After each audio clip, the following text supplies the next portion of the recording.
Muito bem, pessoal, saudações para vocês. Hoje nós vamos começar a ver um grupo, uma categoria taxonômica que a gente chama de protistas. Os protistas são os protozoários e as algas. Hoje nós vamos ver os protozoários.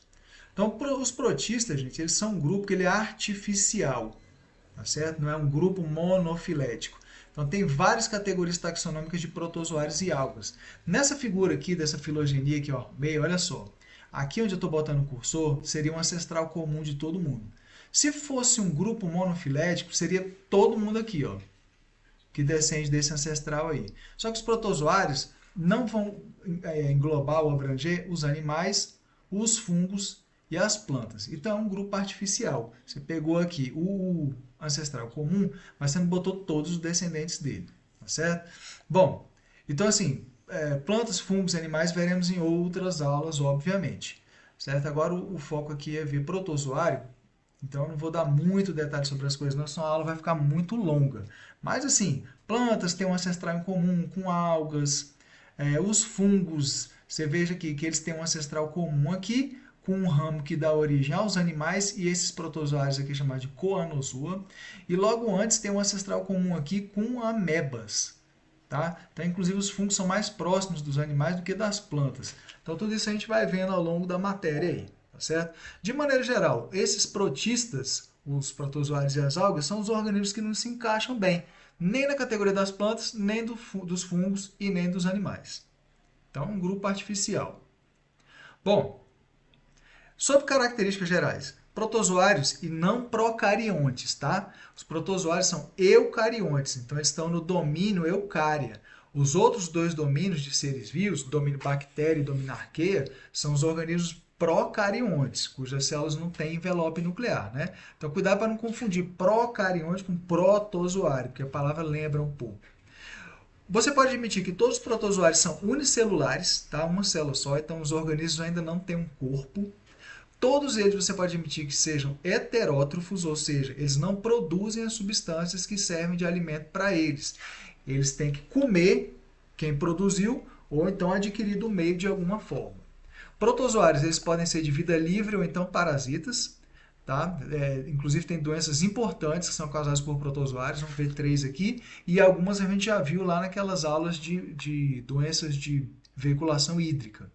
E protozoários podem ter reprodução assexuada ou sexuada. Isso aqui é muito variado, muito diverso, mas só para dar 2 exemplos de reprodução assexuada, tem a fissão ou divisão binária e a fissão ou divisão múltipla. A binária é o padrão para organismo unicelular. Uma célula se divide em 2 células filhas. Pronto, acabou. Divide o núcleo uma vez só.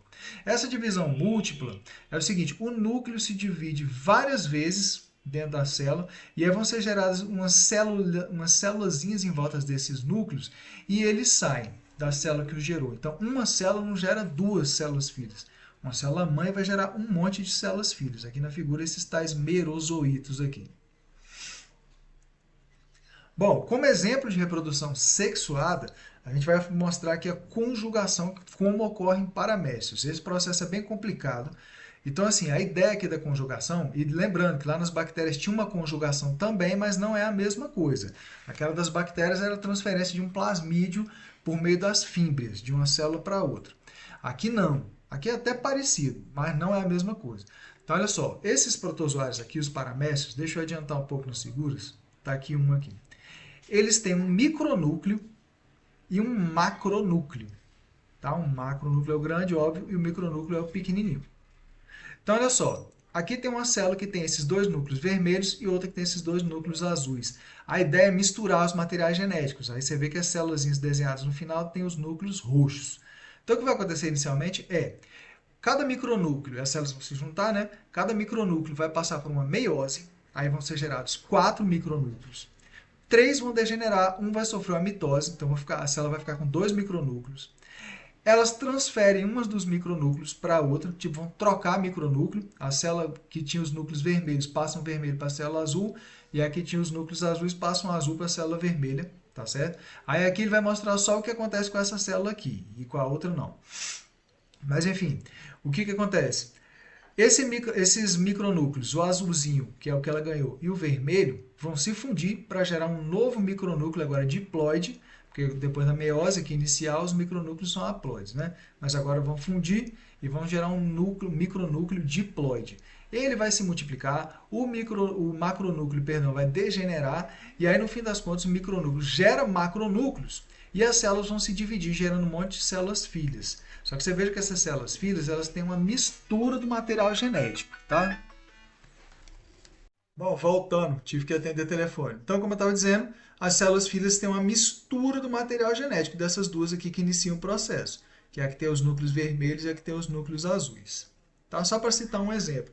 Essas coisas sobre reprodução e formas de reprodução de seres vivos, gente, são muito variadas, tá? Então, normalmente a gente dá só alguns exemplos assim de coisas mais importantes, porque ver tudo é muito complicado. Bom, ainda, os protozoários, eles têm as células eucariontes mais complexas de todas, tá? Esse grupo em geral, os protistas, a gente pode falar isso. Então, tem muita organela, muita interação entre essas organelas, essa coisa toda. Quando se cobra alguma dessas organelas a mais, então quando cobra é o micronúcleo, que vocês acabaram de ver, que atua na conjugação, que é uma forma de reprodução sexuada, e também esse tal de vacúolo contrátil, que é esse troço que parece uma estrela aqui. O vacúolo contrátil, gente, é o seguinte: o protozoário que vive em água doce é hipertônico em relação ao meio, ou seja, tem concentração de solutos maior. Então, por conta disso, a água do meio, no caso a água doce lá, eita, estou escrevendo com o mouse, tá? Então, a tendência é a água entrar neles por osmose, tá? Porque o meio, a água do lago, enfim, o meio é hipotônico. O interior do protozoário é hipertônico. Na osmose, a água passa do meio hipotônico, que é o que tem menor concentração de solutos, para o hipertônico, que é o que tem a maior concentração de solutos. Tá? A ideia é tentar igualar as concentrações de solutos, diluindo o meio mais concentrado. Só que entra muita água. Se entrasse água demais e o excesso não fosse eliminado, o protozoário ia inchar e pum, ia alisar, explodir, tá? Se romper. Então, para evitar isso, esse vacúolo contrátil, ele absorve essa água, ele é mais concentrado ainda, então ele absorve essa água e expulsa essa água para o meio externo, tá certo? Então, é para isso que ele serve. Bom, sobre classificação dos protozoários, a classificação mais comum, é uma classe que a gente usa no ensino médio, é uma espécie de classificação simplificada, que é baseada no tipo de estrutura locomotora que o protozoário tem. Deixa eu voltar aqui com o apontador. Tá? Então, é uma espécie de simplificação baseada no tipo de estrutura locomotora que o protozoário tem ou não tem. Então, são 4 grupos. Os amebozoários, que se locomovem com o uso de pseudópodes, os flagelados, que usam flagelo, que é um filamento, tá, para se locomover, os ciliados, que usam cílios para se locomover, e os apicomplexa, ou esporozoários, que não têm estruturas locomotoras. Pois bem, então os amebozoários, rapidinho sobre cada um, são o quê? Basicamente, amebas. Então eles usam esses prolongamentos da célula aqui, ó, que é o pseudópode, que tem um, aqui está destacado o outro. Então são prolongamentos que são gerados por fibras proteicas do citoesqueleto, tá? Que a célula usa tanto para se locomover, quanto para capturar alimento, por meio da fagocitose. Tá? Tem alguns grupos de amebozoários que eles têm esqueletos de sílica. Aí, no caso, são esses actinopoda ou de carbonato de cálcio, que são os foraminíferos. Então, esses minerais aí, na medida que os protozoários vão morrendo, podem formar depósitos no fundo da água, e esses depósitos podem ser usados para fazer alguma coisa, até tijolo, por exemplo. Tá? Mas, enfim, amebozoários usam pseudópodes para se locomover e para capturar alimentos. Pseudópodes são esses prolongamentos celulares. Os flagelados, eles usam filamentos que chamam de flagelos. Geralmente, quem é flagelado tem poucos flagelos. 1, 2, 4 às vezes, mas não passa muito disso não. Então, eles também usam esses flagelos aí no caso de espécies séssil, tá? Espécie que vive presa num substrato. Também pode usar os flagelos para ficar batendo lá, se mexendo e capturando partículas de alimento. Então, flagelado usa flagelo para se locomover. Esses flagelados, eles também têm os mitocôndrias especializados. Eu até botei aqui, perdão, mas não se preocupem muito em ficar decorando isso não. Os cinetoplastos, que ajudam o protozoário a escapar do sistema imunitário do hospedeiro, mitossomos, que eles não geram, são mitocôndrias especializados. Então, por exemplo, esse mitossomo não gera ATP. Função é atuar na produção ou síntese de proteínas que têm esses tais centros ferro e enxofre. e hidrogenossomos, que é para protozoário que faz respiração anaeróbica, que gera H2, não gera O2, por exemplo, tá? Então, assim, é para protozoário que vive em ambiente anaeróbico. Então, só botei aqui, mas não se preocupe muito com isso não, que isso aqui é informação muito específica já. Bom, outro grupo, ciliados. Esse é o grupo mais diverso. Aqui, como exemplo de ciliado, geralmente que aparece, tem o paramécio. Deixa eu ver se eu consigo escrever aqui com o mouse. Paramécio. Muito comum esse aí. Se você for lá no Lago Paranoá e pegar um copo d'água e for olhar no microscópio, provavelmente... Ixi, comecei a escrever errado. Ah, meu pai do céu. Pará.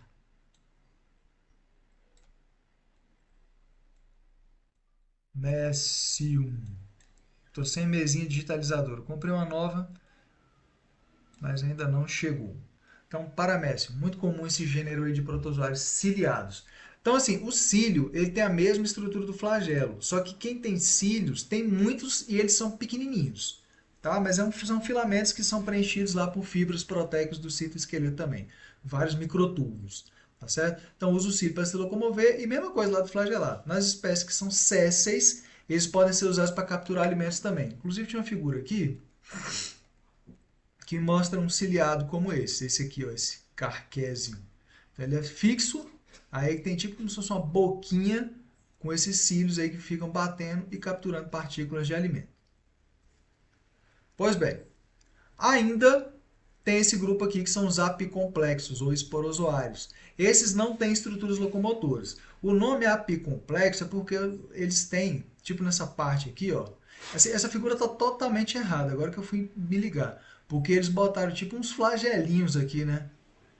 Ou sei lá qual foi a ideia do autor quando fez esses prolongamentos. Mas enfim, descarta esses prolongamentos aqui, não tem isso não.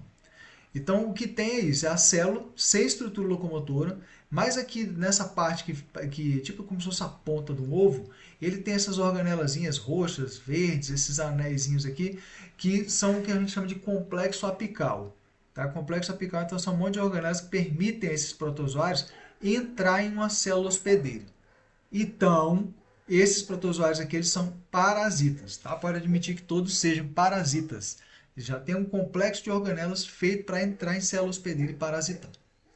Falando nisso, vamos ver então 3 exemplos de doenças, assim, dentre as principais doenças causadas por protozoários. Vamos ver 3 exemplos.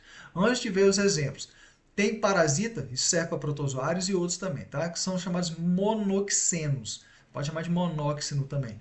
Quem são? São aqueles que completam o ciclo reprodutivo deles em um hospedeiro apenas. Ameba e giardia, por exemplo, são monoxenos, que tem na aula lá das doenças de veiculação hídrica. Então, o parasita está no ambiente, tipo os cistos de ameba, que aí são adquiridos pelo hospedeiro. No hospedeiro ele completa todo o ciclo reprodutivo dele e o hospedeiro elimina protozoários que vão parar no ambiente. Tá? Mas é uma espécie só. Em uma espécie ele já completa tudo. Já o heteroxeno, o heteróxeno, ele precisa de 2 hospedeiros de espécies diferentes, tá? Para completar o ciclo de vida. Então é o caso desses parasitas aí que são transmitidos por mosquitos vetores, essas coisas todas aí. Então, porque aí o que vai acontecer? Tem um hospedeiro que é chamado intermediário e outro que é o definitivo. O definitivo, aliás, o primeiro intermediário. O intermediário é aquele hospedeiro em que só vai acontecer reprodução assexuada, tá? O definitivo é o hospedeiro em que vai acontecer a reprodução sexuada. Pode até, dependendo do caso, acontecer assexuada também. Mas, via de regra, reprodução sexuada só acontece no hospedeiro definitivo. Tá? Então, vamos ver aqui exemplos de doença. Doença de Chagas. Então, o que você tem que saber? O básico, né? Quem causa, se tiver um vetor, quem é o vetor, sintomas, prevenção, tratamento. O básico. Então, assim, quem causa? São protozoários dessa espécie. Trypanosoma cruzi. São flagelados. Está vendo aqui o bichinho? Ó? Bichinho não, né? Está vendo aqui o protozoário com flagelo? Então, esse aí que causa. Esse tipo de parasita, ele é heteroxeno. Tá? No caso do ciclo reprodutivo dele, o hospedeiro definitivo, ou seja, onde ocorre a reprodução sexuada, é o humano. Enquanto o intermediário é o mosquito. Aliás, mosquito não, perdão. Mosquito foi boa. Não é um mosquito, é um percevejo. Tá? Então, olha aqui. Quem causa o agente etiológico é o Trypanosoma cruzi. Agora, quem transporta esse protozoário até você é o vetor. Tá? que é o chamado, no caso dessa doença, é o chamado barbeiro, que são percevejos, são os insetos parecidos com esses aqui, tipo uns besouros. Tá? Muitos deles sugam a seiva, mas tem uns que são hematófagos, tá? Como esse barbeiro aí. Aí, dentre as espécies, tem, por exemplo, essa daqui, Triatoma infestans. É uma espécie de barbeiro. Então, o que acontece? Ó, vou pegar aqui o número 1 na figurinha. O barbeiro, ele tem esse nome porque normalmente ele pica na cara da pessoa. Ele pica de noite, quando você está dormindo. Quando você está dormindo, você está todo coberto, e o que está descoberto é a cara. Então, normalmente, o que ele consegue picar é na cara. Por isso chama de barbeiro. Tá? Então, assim, ele pica e chupa muito sangue. Muito sangue. Tanto sangue que ele enche o aparelho digestório dele do seu sangue e não cabe mais nada. Então, as fezes que tinha no intestino dele, ele solta tudo ali mesmo. Tá? Então, detalhe, pega clássico das provas. O protozoário, o Trypanosoma cruzi, na doença de Chagas, ele não é transmitido pela picada do barbeiro. Ele é transmitido pelas fezes. Porque o que acontece? Quando você toma picada, não fica inflamado e fica coçando depois? Então, assim, você toma picada desse barbeiro, você nem vai saber que você está dormindo lá. Mas coça, aí você coça a cara, na hora que você coça a cara, você transporta essas fezes contaminadas com protozoário lá para o buraco da picada. Ou a sua própria coçada vai causar microlesões que vão permitir a entrada deles.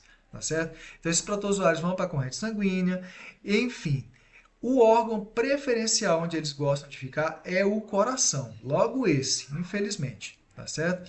Então, assim, dentre os sintomas, a pessoa vai ter febre, sintoma comum de doença, né? Febre.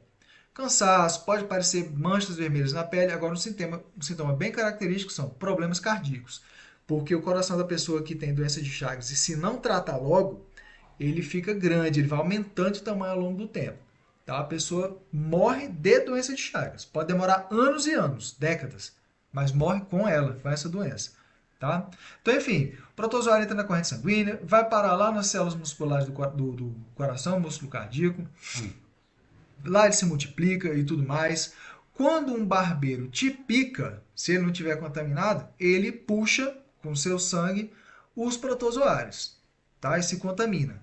Aí lá tem reprodução assexuada, tá? Essas formas aqui que chamam de epimastigoto, trimastigoto. A mastigoto na nossa espécie é uma forma sem flagelo, tá aqui, ó. Tá certo? E assim o ciclo se repete. Na medida que ele adquire os protozoários, ele vai te picar e vai defecar em você e a partir daí você adquire o protozoário. Como é que você previne? Geralmente, prevenção de doença que tem um vetor, um inseto vetor, a melhor forma de combater é combater o inseto vetor, tá? Matar os barbeiros. Você pode também fazer isso aqui, implementar melhorias nas condições de moradia, porque esses barbeiros eles vivem em fresta que tem barraco. Então, vedar fresta, programas de habitação do governo, para acabar com essas moradias aí. No caso de doença de Chagas, você pode pegar também, às vezes, tem casos aqui no Brasil de caldo de cana e açaí que foi batido com um barbeiro infectado com protozoário. Na hora que bateu com protozoário junto, a pessoa ingeriu, adquiriu a doença, infelizmente. Tá? Então tem que conferir tudo, tá certo? Bom, sobre o tratamento. Tudo que é doença causada por protozoário, você vai responder, como é que faz o tratamento? Com medicamentos antiparasitários específicos. Pronto. São substâncias que podem ou matar o protozoário, ou inibir a multiplicação deles, enfim. No caso da doença de Chagas, se for diagnosticado no começo, aí a pessoa consegue até se curar. Mas se não for, aí você vai tomando medicamentos para ir controlando, gerenciando sintomas ao longo da vida. Tá? Porque pode não ter cura. Bom, outra doença, malária, mata muita gente aí todos os anos. Na África mata muita gente. Então, quem causa são esses protozoários aqui, os Plasmodium. Tem vários, Plasmodium vivax, Plasmodium falciparum, esse é portador da foice, esse é o pior. Plasmodium malaria, Plasmodium ovale, várias espécies. Eles são apicomplexos, ou seja, não tem estruturas locomotoras. Esse aqui também é transmitido através de um mosquito vetor. Então, causador ou agente etiológico é o Plasmodium. O vetor são mosquitos desse gênero aqui, Anopheles. Tá? Infelizmente, lembrar desses nominhos é brabo. Mas, enfim, né? Então, Anopheles, se ele estiver contaminado, ele te pica. Na picada, ele transmite os parasitas, tá? Que entram na tua corrente sanguínea na forma de esporozoítos. Vão lá para o fígado. Do fígado, eles saem na forma de merozoítos e vão infectando hemácias. O que acontece é o seguinte, para essa doença aqui, o sintoma é bem característico. São febres em intervalos regulares de tempo. Pode ser, por exemplo, de 48 horas ou de 72 horas. O que causa essas febres é o rompimento das hemácias. Tá? Que os protozoários vão se multiplicando dentro das hemácias e vão se multiplicando. Na hora que eles saem, eles rompem as hemácias. Então, quando você tem esse rompimento de hemácia, você tem um episódio de febre. Esse aqui que causa plasmódio falciparum, intervalo de 48 horas, é o pior. Tá? Mata pra caramba. Mata bastante mesmo. Então, pelo menos nesse caso aqui da malária, é fácil lembrar desse sintoma. Tá? Febres em intervalos regulares de tempo, que são os intervalos em que eles estão lisando, rompendo as hemácias, saindo. Beleza. O mosquito, se te picar e não estiver infectado, ele vai puxar essas células de protozoários para ele e, enfim, o ciclo prossegue. Nesse caso aqui da malária, o hospedeiro definitivo é o mosquito e não o homem. Tá? Então, a reprodução sexuada acontece no mosquito. Bom, de novo, como é uma doença que tem um vetor inseto, como é que faz a prevenção? Eliminação dos mosquitos. Aí pode ser usar inseticida, raquete de Thor, bota a tela mosquiteira, essas coisas todas aí, tá? Combater o mosquito. E também eliminar os criadouros, que são aquelas águas paradas lá onde os mosquitos fazem a postura dos ovos, tá certo? Bom, de novo, como é que faz o tratamento? Medicamentos antiparasitários específicos, beleza? Só lembrar isso aí, porque ficar decorando o nome de medicamento não dá, não. Bom, por último aqui nas doenças, leishmaniose. Leishmaniose eu acho a mais chata de lembrar. Agora, teve até uma vez, teve um surto aqui no Lago Norte, que o pessoal estava sacrificando cachorro e tudo mais. Então, leishmaniose é causada por dois tipos de protozoários desse gênero Leishmania. Leishmania brasiliensis e Leishmania chagas. Leishmania brasiliensis causa leishmaniose cutânea, também chama de úlcera de Bauru, e o Leishmania chagas causa leishmaniose visceral. Tá? Pelo menos assim, o nome da doença é o nome do parasita, né? Leishmaniose, leishmania. Esse aqui também tem vetor, que são mosquitos desse gênero aqui, Lutisomia. Aí você lembra, L com L com L, faz o L. Tá? Lutisomia. Lá na malária ela era Anopheles, né? Bom, quais são os sintomas? Da leishmaniose cutânea são feridas na pele, úlceras na pele, tá? Feias feridas, tá certo? Porque aí o protozoário vai infectar preferencialmente células da pele. No caso da visceral, você vai ter de sintoma perda de apetite, dano no fígado e baço e tudo mais, porque o protozoário prefere infectar o fígado e o baço, tá certo? Sobre prevenção, a melhor forma de prevenir, de novo, como tem um inseto vetor, é combater o inseto vetor e os criadouros, essas águas paradas aí. E o tratamento, de novo, é feito com medicamentos antiparasitários específicos. No caso desse ciclo, o hospedeiro definitivo é o humano, tá bom? Então, o mosquito te pica, passa o protozoário para você, vai se multiplicar em você. Se um mosquito não infectado te picar, ele vai adquirir o protozoário e se ele picar alguém, ou um cachorro, alguma coisa assim, vai transmitir o protozoário. Então, aula longa, mas é isso aí, pessoal. Saudações de novo para vocês, bons estudos.